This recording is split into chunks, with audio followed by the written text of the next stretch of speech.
Hey everybody, Quantum here, and in this video we're going to be taking a look at Emerald from Reign of Jafar and continuing our series of reviewing all of the ink colors and the new cards coming in them.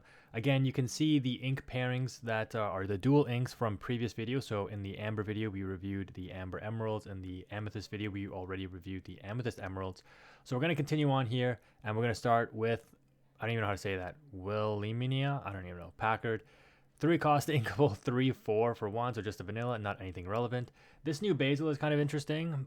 This card was pre-ordering very, very cheaply, and if it's like 50 cents, 25 cents, whatever, I would pick up a playset because this card as a 7 cost inkable 5/4, that quest for 2, I could see this being used in Blurple. Not Blurple, geez. Blue, Sapphire Emerald is what I mean. I got Blurple on the mind. So, and the reason is because this card is basically an upgraded Genie. It costs 1 more, but it's inkable, whereas Genie from the first chapter on the job is uninkable. They both quest for 2. Yes, that is a Genie name, but this is a Basil name, so they're both relatively popular characters. But when you play this character, you may return chosen character to their player's hand. So same effect as Genie with the bounce. Obviously, Genie happens on 6 though. Basil can happen on 7 or 7 ink. Again, if you're using it in Emerald Sapphire, you would ramp to this card. But this being inkable is huge. For the 1 more cost, not a big deal, and it has significantly better stats in my opinion than Genie. Genie was a 3/4, I believe, if I remember correctly. So this one being a 5/4, that extra 2 strength, still quest for 2 for only 1 more ink, and it has another ability, so it just shows you power creep, right? Like, I'm actually gonna look up Genie on the job and compare them, but whenever this character quests, chosen opponent discards a card at random. I mean, I guess you could say Genie has evasive, right? This one doesn't. So that is the differentiating factor there as to why Genie, um, has the lower strength. But if you look at Genie on the job in Emerald, where is he? Right here. Yeah, he's got evasive. He is a 3/4. He quests for 2. When you play this character, return chosen character to the player's hand. Also, he has an enchanted. I don't think the Basil did, but yeah, the evasive, I guess you could say that does matter a lot. But in general, this having a good stat line and having the ability to discard on quest, I would say makes up a little bit, since Sapphire, Emerald is likely playing discard. They're probably playing the Bend to My Will package. So this card can help on the follow up, make sure that they continue to discard, right?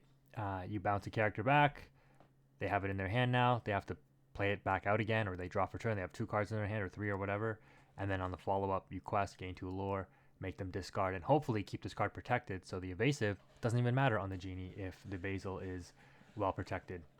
Next up, we've got the new Tramp, Observant Guardian, a 3 cost inkable 3/3. So I think, has every ink pairing got a solid 3 cost 3/3? I think the one in Amber was the Joey that does something with bodyguards. The one in, well, in Amethyst, the one that comes to mind is the Madame Medusa, right? The dual ink Ruby Amethyst card. And then you got this one. This is very interesting. You could, no, I guess you couldn't, but this is not a puppy character, obviously. But as a shift target for the new Tramp, which, we already reviewed it, but we can look at it again quickly here. This is a very good card, Dapper Rascal. It's, I mean, I don't want to say like definitively, but this card essentially single-handedly should be prepared, right? Because you put this on, and I talked about this, right? You put this on the board and you're like, go ahead, B-prep me. I'll draw 5 cards if you wipe my board of 5 characters. And if you don't B-prep me, then, or you try to deal with this in isolation, then the rest of my characters live and I'll just continue to quest anyway. So do you want to refill my hand and, just live another turn maybe before I quest out for game? Or do you B-prep and, let me refill my hand? Or, like I said, leave my board up and I quest for game. So this being a shift 4, and this being a 3 cost, obviously you play this, you give a character ward. You can even give it self ward to make sure that you get the shift off to get that card out early if you wanted. Obviously, you have more tramps. You have the 2-drop tramp as well. That's good that you can give ward to protect it. But you drop this, you give a character ward. You can give something else ward too, right? Until the start of your next turn. And then you have the shift. But just as a 3 cost 3/2 that gives ward, it's not bad. It's actually a pretty good common. Because it's an emerald, like, again, there's going to be limited use, right? Like, how many high cost emerald things you want to protect? Probably not too many, because emerald is a very low to the ground deck usually. but it'll be interesting to see what applications this card gets used in. We've seen a lot of these like 3 cost, 3/3 like small utility based characters actually have a lot of use. The not Prince John, the John Silver in Steel comes to mind, right? We saw that see play in Diggy Diggy Hole and Amber Steel and stuff like that. So yeah, a lot of these cards, you know, being a solid body with an ability that's actually relevant, they're good. They're good cards. Good cards. Next up, we got Chaka Junior Chipmunk, a 4 cost 3/3. When you play this character, if you have a character named Tipo in play, chose an opposing character against Reckless. Not relevant, I would not think. Next up, we've got the Tipo. It's a 2 cost 2/2 with evasive. So this is just another clone of these similar kind of cards. This is, I think, in almost every ink that can have evasive, right? I think Amethyst has a Maleficent that's the same stat lines with evasive, that kind of thing. So nothing relevant there either. The Tipo name and the Chaka name, they don't really matter right now. No shift targets or anything like that. Next up, you got a 1 cost Build a Lizard Chimney Sweep 1/2 with 1 lore quest. While another character in play has damage, this character gains evasive, so probably not relevant. 4 cost Inkable March Hare 3/4. When you play this character, you may deal 2 damage to chosen damage character. Again, neither here nor there. These conditional things, as you guys know, if you watch this channel, not something we usually try to make work. They're just a little bit too hard. Next up, we got Fred. This one looks interesting. 2 quest for 3, and it's a 2/3 body. So right away, it looks like it can do some damage. When you play this character, you may banish chosen item. This is basically a Benja clone. Benja's a 2/3, right? Quest for 2, comes down for 3, banish chosen item. So now you have that ability in Emerald. I can't believe I remember that off the top of my head. Yeah, 3 cost 2, 3 quest for 2. When you play this character, you may banish chosen item. Yep, so there you go. Pretty cool to have that utility option in Emerald. But as you guys know, we are past that item heavy meta now, and I doubt we ever return to that. I mean, items are still a thing, don't get me wrong, but they're obviously not nearly as powerful as they were before. Next up, we got a 4 cost Inkable Dawn Mad Dog, Carnage's first mate. Okay. Yeah, 4 for 4/4, not bad. If you have a character named Dawn Carnage in play, you pay 1 less to play this character. So, not a relevant ability for it being like impactful. So I would probably pass on it unless we have a very powerful Dawn Carnage. But even then, right? Again, very conditional. Playing it as a raw 4 cost 4/4 is basically what it is if you don't have the Dawn Carnage. So you're playing a vanilla otherwise, which means it's not very good. We got a new 1/3 in Dale Bumbler. Okay, for 1, pretty interesting there. We've got a 3 cost 4/3 Lewis, Endearing Alligator. This character enters play exerted. When you play this character, choose an opposing character against Reckless during their next turn. So this is an interesting one. I think this is decent. It comes into play exerted and will hopefully force whatever your opponent has on board to throw themselves into this, if not something else, and banish it. Right, good anti-aggro countermeasure there, and it costs 3, and it is overstated. So if it does end up living somehow, you've got an overstated body that you can then throw into whatever you want. Next up, you got Napoleon, a 4-cost Inkable 3/6 vanilla, so not anything relevant there. A Chip, a 4-cost Inkable 3/2 that quest for 1. When you play this character, chosen opponent chooses and discards a card. So now you have your 4-cost curve discard, which is kind of scary for Emerald to get this because, Prince John on 3, Chip on 4. Before, we have a lot of more efficient options, right? But like in Amber Emerald, you obviously have Prince John on 3. You have Forgotten Me on 4, Daisy Duck, right? The Amber Daisy Duck that comes into play and discards a card similar to this, but that one's a 2/3 body, I believe. So now you have a couple of options. The You Have Forgotten Me is obviously the strongest one, but the difference is, not that you would, but you could consider playing this in Emerald Steel. You wouldn't play this in Amber Emerald because they're just more efficient discard options, probably. But in Emerald Steel, you could consider this if you were going a very heavy discard-oriented package. Like, you can curve out as if, like, Prince John into Chip into, like, Lucifer, right? That's pretty nuts. Just discard after discard after discard and drawing cards in the meantime. All right, we got another Fred here, giant-sized rare, 5/6 body that is 7-cost, inkable, shift for 5, but a 3-quester. That's huge. Whenever this character quests, reveal cards from the top of your deck until you reveal a Floodborn character. Put that card into your hand, shuffle the rest into your deck. So again, pretty interesting card, but slow, um, put a Floodborn into your hand. Sure, it's card advantage, but it's not going to be anything relevant most likely. So yeah, I don't see this seeing any play. It's just too expensive for the emerald color right now.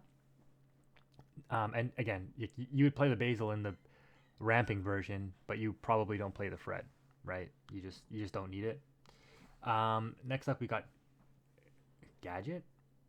Okay, Hack Wrench. 4 cost inkable 3/2. That's a rare. Quest for 2. When you play this character, if an opponent has more cards in their hand than you, you may draw a card.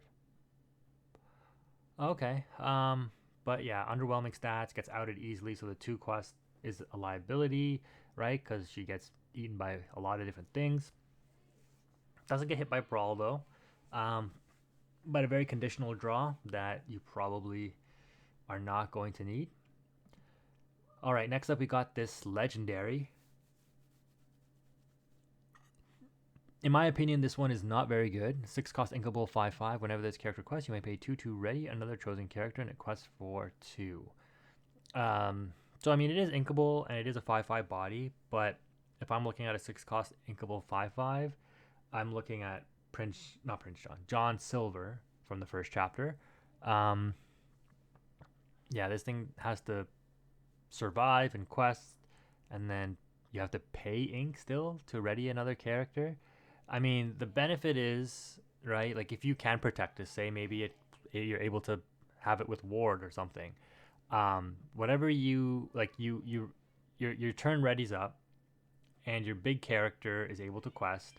Then you quest with this. Then you pay 2, you ready up that character, then it can quest again. Because it doesn't say the character can't quest again, and that's what it has going for it.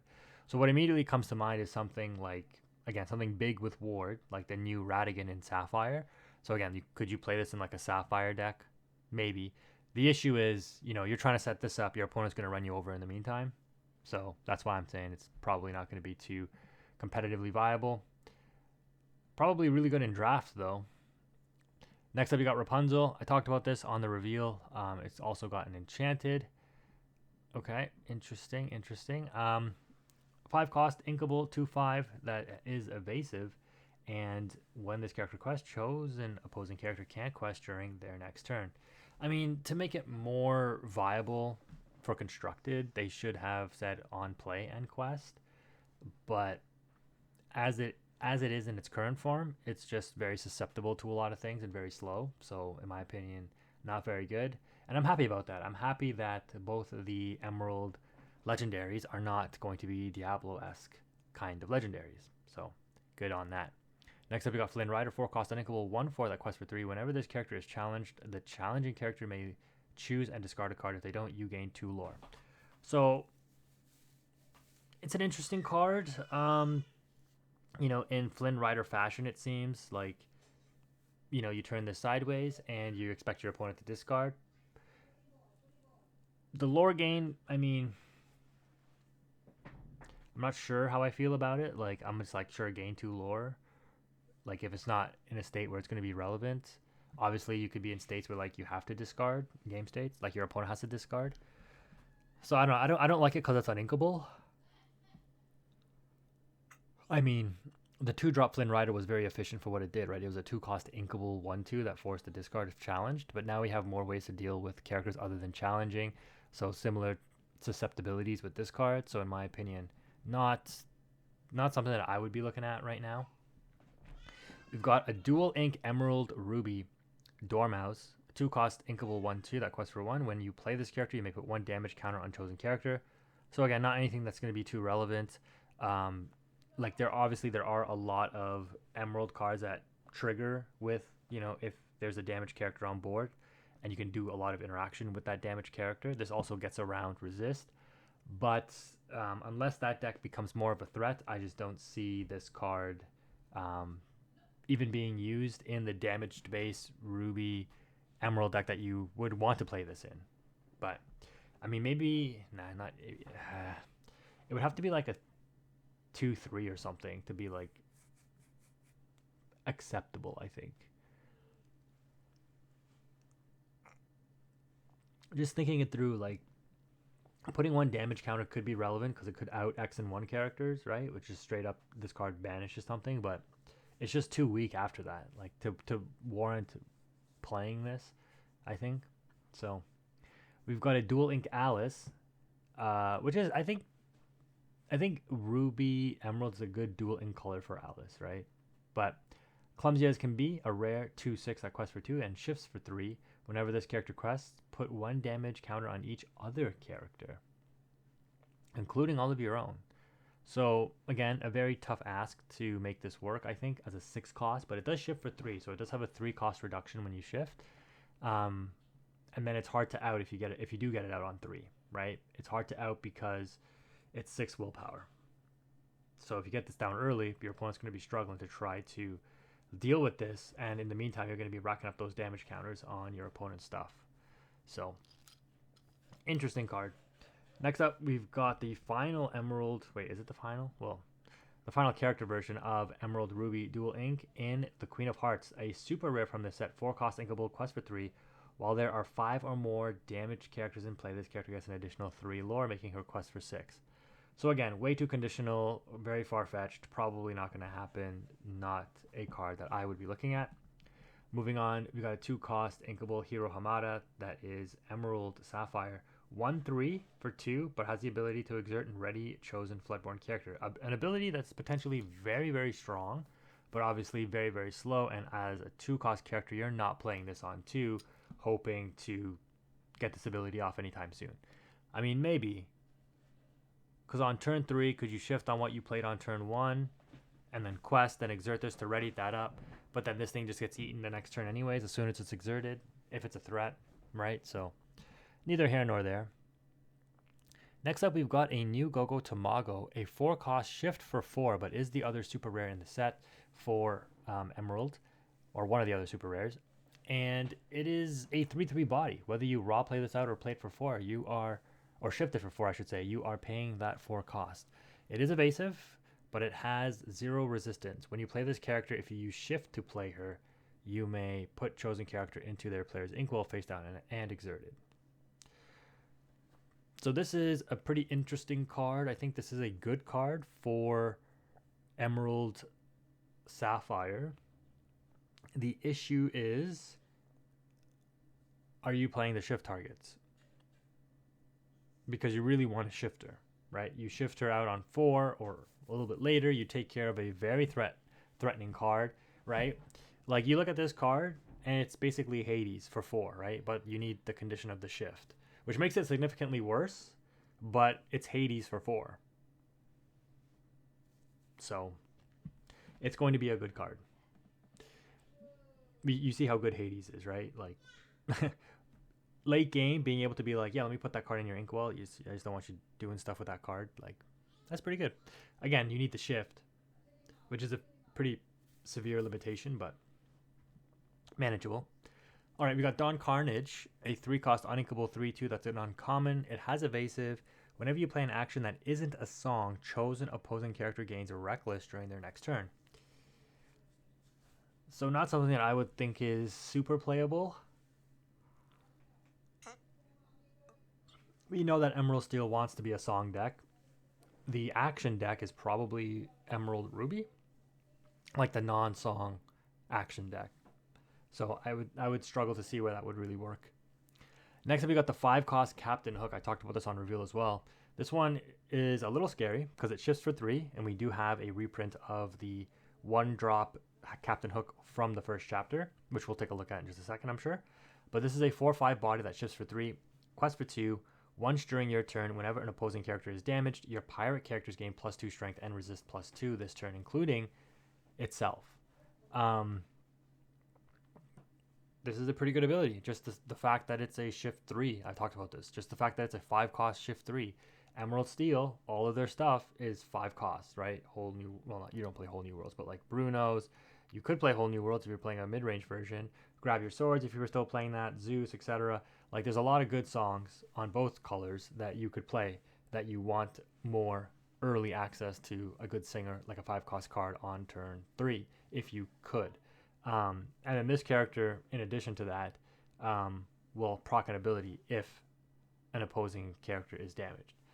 So you shift this in, even if it's on 3, right? On the 1-drop, you sing a Zeus or whatever out an opponent's character. Your Mr. Smee that you played on 2 now has +2 strength, so he's a 5/3, and he gains resist +2, which means when you turn him sideways, he's not going to take any damage, and whatever he takes out, he's not going to get damage back, most likely, because if you played him on 2, what's been able to be developed up to that point is probably not very much in terms of a threat on your opponent's end. So very good card. Not anything that's going to make it like super expensive in my opinion, but still a decent card.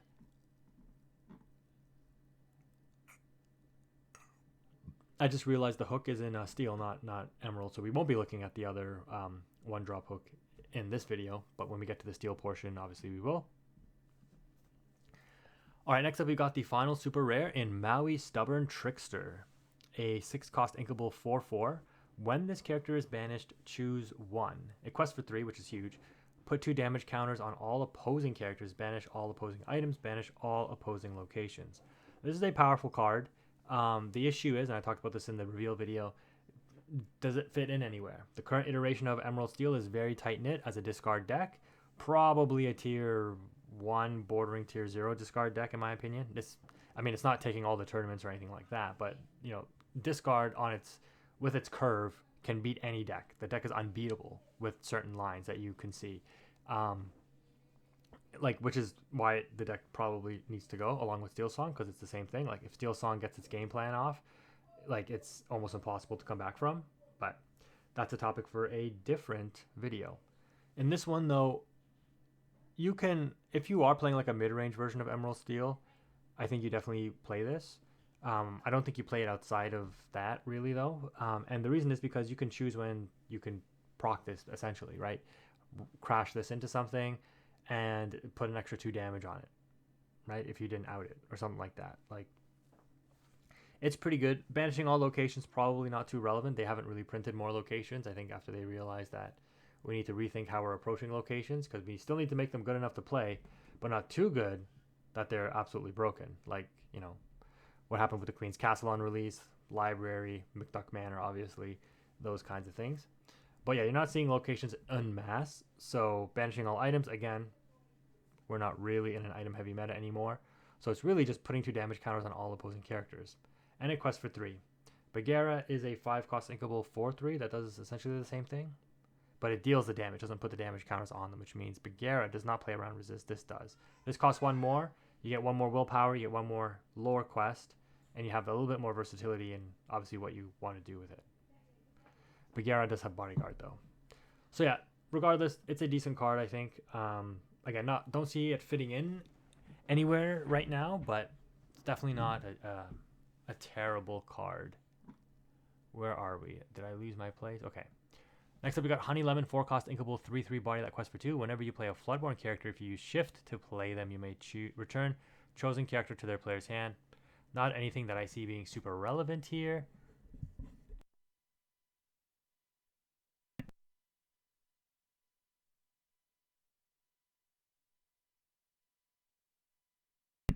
Oh, my microphone got muted. I apologize for that. But yeah, not anything I see super relevant here. I mean, a quest for 2.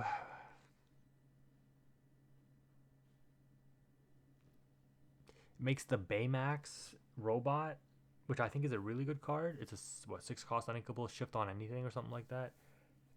It makes that card a lot better, but like, it should have been draw cards on shift.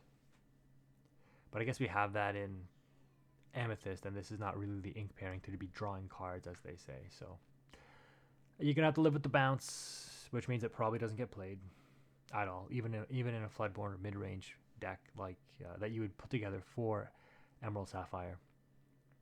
Next up, we got Jock, Attentive Uncle, 4-cost inkable 3/4 body that quests for 1. When you play this character, if you have 3 or more other characters in play, gain 2 lore. So you need to have 3 other characters in play already, then you play this, and he's instant lore gain.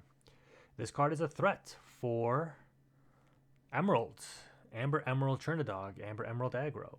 You flood the board with a lot of, you know, decent will-powered characters. And this thing is basically Merlin Goat of Emerald. So, I mean, obviously Merlin Goat is way better because it's just like on play and on leave. But, you know, for Emerald to get a variation of that, it's not the worst. It's a card that could see play in competitive decks, and it's a decent stat line. Like, after it hits the board and you gain your 2 lore, like, hey, I got some good stats. It's going to be a little bit more difficult to out me. So I think that card is pretty good. Next up, we got a rare Archimedes, Resourceful Owl. When you play this character, you may banish chosen item. So again, very conditional card. Are you going to play it? Maybe if Hiram and Fortisphere weren't banned, but after that, probably not. As another ability, during your turn, whenever an item is banished, you may draw a card, then choose and discard a card. So it gets the steal, draw, and discard treatment, which again isn't the greatest. So I would say pass. Next up, you got your cantrip, 3-cost Inkable, He Who Steals and Runs Away common, banish chosen item and draw a card. Pretty self-explanatory, nothing to really evaluate there. When item decks are good, play this card. When item decks are not good and not in the meta, don't play this card. Pretty simple. It's inkable, right? So if you play it, similar to what we were doing with like Rise of the Titans and stuff when that came out, you know, we were playing that, and like if you didn't have the location, then we would just ink it. Next up, we got a new 8-cost Sing Together song, Stopped Chaos in its tracks. Return up to 2 chosen characters with 3 strength or less to their player's hand. Why would I ever opt to play this over Under the Sea? I understand Under the Sea is 2 strength or less and it is uninkable. This is 3 strength or less, which is much more relevant, and is inkable, which is huge. But the power of Under the Sea cannot be underrated. Under the Sea is absolutely broken. And it's only broken because the ward ability, especially on those earlier cards like Prince John and Muses, was not designed very well in my opinion. But this, I could see it maybe seeing play, but even then probably not. Like, when you would want to play this, there's probably just better things to play, and that's the issue. Bounce 2 characters with 3 strength or less. I guess you could say like maybe Emerald Sapphire. You know, if they sing together this, bounce 2 characters, bend to my will, make you discard your hand after that, after they bounced. Because bend has to be hard cast. This can be sang. But then again, I ask you, would it just be better to sing Under the Sea? In that particular scenario, no. But if you didn't have the bend to my will, Under the Sea is obviously way better than bouncing characters back to the opponent's hand. To be fair, sometimes, you know, that's all you need is just to get a character off the board, get that big threat off the board, and you are good to go, right? Whether or not it goes back to their hand. Same reason why Daisy Duck is good. It's like, I don't care how many cards you have in your hand, I'm going to win the game very fast anyways. So it's not terrible. It's definitely a decent card, but I just don't see it displacing anything that is relevant in the current meta decks. Next up, we got Wrong Lever. So in Amethyst, we had the Pull the Lever, and then we had that other card, the Yzma, that had an ability with this card. So choose one. Return chosen character to their player's hand. Oh, it's gotten enchanted as well. Or put a card named Pull the Lever from your discard on the bottom of your deck to put the chosen character on the bottom of their player's deck. Oh, to put chosen character on the bottom of their player's deck. So you play this, and if you have a Pull the Lever in your discard, you can put it to the bottom of your deck, which you can... No, can you search that one? I forget which one you search. Either you search this or you search the other one. But if you do that, you make your opponent put one of their cards to the bottom of their deck. Or I shouldn't say you make your opponent. You choose for your opponent which card, as long as it doesn't have ward, goes to the bottom of their deck. So if you're playing a lot of Pull the Levers, like 4 of them, this card may not be that bad as a 1 or 2 of, to be honest. However, again, it's like, if I'm playing Emerald Amber or Emerald Amethyst, am I really going to make space for this package? Probably not. That's why they need set rotation. They need to say all those cards you've been using that are the best decks and they're not really changing, get them out of here. We need freshness. We need a new format. Okay, we're almost done, and I am very tired. Holy. Okay, Undermine. Pretty self-explanatory. 2-cost, inkable. Chosen opposing character chooses and discards a card, and chosen character gets +2 strength this turn. So a little bit of Emerald, a little bit of Ruby. Sudden Chill is a 2-cost and only allows the discard, but it is a song, which is huge. This thing will force you to use your ink. So probably not something I'm too keen on. Hopefully the value you get off this is the goal, is that your opponent has something sideways, they're anticipating you're not going to be able to deal with it. You play this, you make them discard, and you bump up one of your characters to run into your opponent's character, right? So you want to get dual use out of this card, but it may not always be in the cards for you to do so, which is why it's kind of limited. I mean, Sun and Chill gets inked a lot of the time, but the fact that it is a song matters. Next up, you got a 3-cost uninkable, Walk the Plank. Your pirate characters gain Exert, Banish, Chosen, Damage character this turn. You can't really see this card being relevant. It is an action, not even a character, so once you use it once, that's it. You got to use your character or your pirate's abilities there, then and there. Otherwise, you lose them. So not a great card in my opinion. And for the final 2 cards, we've got Chempurse. Whenever you play a character, if you shift to play them, they get +4 strength this turn. Not something I see being relevant, even if you are on a Floodborn deck. Just a 2-cost item that does this. It's like, is that really needed? And then you got a 2-cost Dual Ink Emerald Sapphire Jeweled Collar. Whenever one of your characters is challenged, you may put the top card of your deck into your inkwell face down and exert it. I would say that's pretty good. The issue is, are you going to spend the time and the space in Emerald Sapphire to fit this in and find the time to play it out? Because if you're on the draw, your opponent doesn't care what you're doing, because they're just like, I'm questing, and I'm going to win the game because I'm on the draw. They're not going to challenge, so this card just might end up being dead. Anyways, guys, that's going to wrap it up for the Emerald review. If you made it this far in the video, let me know what you think. Thank you again for watching, though. Quantum is out.